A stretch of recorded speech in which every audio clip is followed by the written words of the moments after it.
quelles sont les stratégies de communication justement pour communiquer sur l'enseigne avec les clients et les différents prospects. Donc c'est pour ça qu'on appelle une stratégie de communication en externe, à l'extérieur de l'entreprise. Donc tout d'abord, quels sont vraiment les enjeux de la communication? Il y a 3 axes majeurs qu'on va souvent vous apprendre. Donc il y a 3 enjeux. Le premier, c'est de faire connaître un produit, faire connaître une enseigne par exemple. Donc on va informer le client, ça va booster la notoriété de l'enseigne. Ensuite, il y a autre chose, c'est ce qu'on appelle faire aimer. Donc ça, c'est notamment les publicités de parfum par exemple, où ils sont très forts là-dedans. C'est-à-dire qu'ils vont provoquer du désir, ils vont faire rêver. Également, les pubs de voyage aussi, ça fait rêver des personnes. Donc le but, c'est de faire aimer, justement sur un intérêt particulier, d'agir justement sur une publicité qui est plutôt tournée, qui est vraiment tournée vers de la séduction du consommateur. Donc vraiment, on va faire aimer le consommateur. Et troisième enjeu différent, c'est on peut faire acheter. Donc comment faire passer à l'action? Tout simplement, on va provoquer des achats d'impulsion. C'est quelque chose qu'on n'avait pas forcément pensé. Donc ils vont nous mettre une publicité qui a pour but de vraiment faire acheter. Donc 3 enjeux différents, soit on peut faire connaître la marque, soit on peut faire aimer la marque, soit on peut faire passer à l'action, donc rappeler le consommateur qu'il y a tel produit qui est disponible et donc que le client va pouvoir acheter. Donc ça, c'est les 3 enjeux basiques. Après, il y a plusieurs modes de communication différents. Donc il y a ce qu'on appelle, je vais prendre un petit pointeur, voilà. Donc il y a ce qu'on appelle la communication média. Donc là, c'est vraiment les grands médias nationaux, donc la télévision, Internet, la radio, les journaux, les réseaux sociaux, donc tous les influenceurs. Donc c'est-à-dire une publicité donc, que tout le monde aura accès, une publicité grand public en quelque sorte.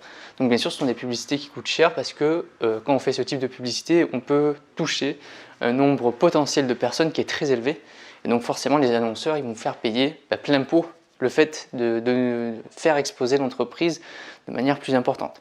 Après, à l'inverse, vous avez la publicité hors média, comme les SMS, les mails, les courriers. Alors la différence qu'il y a, c'est que par exemple un SMS, il est spécialement conçu pour une personne. Il est adressé à une seule personne et seule la personne qui recevra ce SMS aura cette communication. Alors que la télévision, toutes les personnes devant la télévision au même moment, forcément, elles auront accès à cette publicité.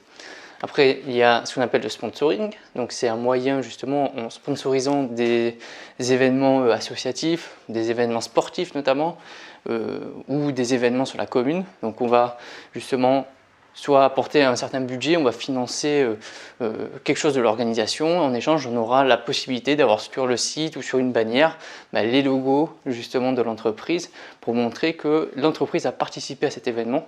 Et donc, forcément, ça va avoir un bien, en tout cas au niveau de l'image de l'entreprise, qui va être bien meilleure en tout cas.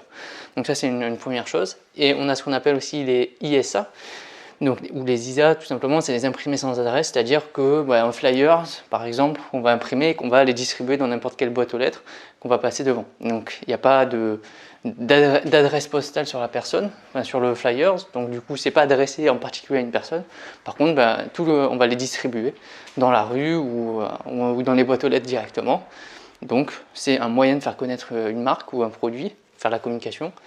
Et il y a bien sûr, on n'y pense pas tout le temps, la publicité sur le lieu de vente, donc ce qu'on appelle la PLV, tout simplement. Donc c'est-à-dire quand on met des stops rayons dans le rayon, quand on met des affiches qui sont suspendues ou sur une tête de gondole, ou quand on fait un catalogue promo, quand on met des panneaux de signalisation ou des panneaux d'information, ou même des panneaux où on affiche toutes nos promos, c'est une manière de faire connaître le client sur l'offre justement, sur l'offre actuelle, ou justement d'indiquer la présence d'une nouvelle marque, de nouveaux produits pour booster ses ventes et communiquer dessus.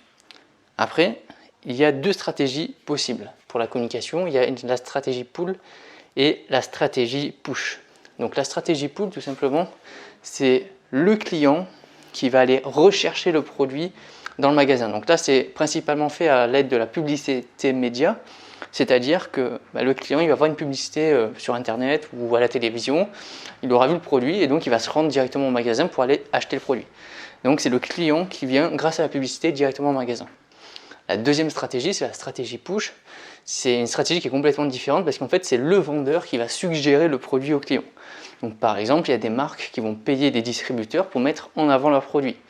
où grâce à des prix intéressants et donc des marges importantes, le distributeur va mettre plus en avant un produit et donc s'il le met juste devant les yeux du client, il aura plus de chances de le vendre. Donc indirectement, bien sûr c'est des effets psychologiques, hein. Quand on a un produit qui est juste en face de nous, on a plus tendance à aller prendre le produit qui est à hauteur de nos mains plutôt que d'aller chercher celui qui est tout en bas. Donc en quelque sorte, le distributeur a facilité le choix du consommateur et il a ce qu'on appelle push, donc pousser le produit directement vers le client.